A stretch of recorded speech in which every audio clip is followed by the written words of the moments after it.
बिस्मिल्लाहिर्रहमानिर्रहीम, अस्सलाम वालेकुम। मेरा नाम डॉक्टर अहमद इजाज़ है और मैं सिमिल क्लिनिक से हैदराबाद पाकिस्तान से आपसे मुखातब हूँ। आज हम बात करेंगे ऐसे बच्चों के बारे में कि वो हर वक्त रोते रहते हैं और बग़ैर किसी बात के रोते रहते हैं। बात हो उस पर रोना तो एक नेचुरल एक बात है, लेकिन बग़ैर किसी वजह के रोना जो है वो एक समझिए कि एक इशू बन गया। अब उसको ठीक करने का जो होम्योपैथी में कौन सी ऐसी मेडिसिन है जो इस रुझान को ख़त्म करेंगी या उस पेशेंट की ये जो आदत है उसको जो है वो ठीक कर सकती है।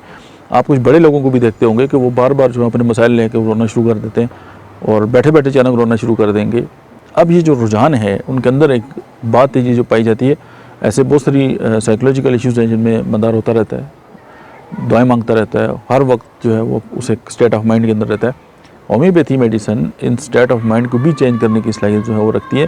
होम्योपैथी की मेडिसिन जो पल्साटीला है उसमें रोने का रुझान बहुत पाया जाता है।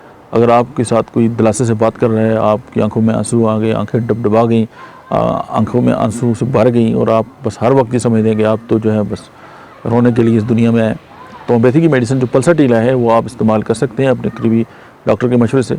तो ये आपका जो टेंडेंसी और ये रुझान है जो रोने वाला है वो खुशी में तब्दील हो जाएगा। Thank you.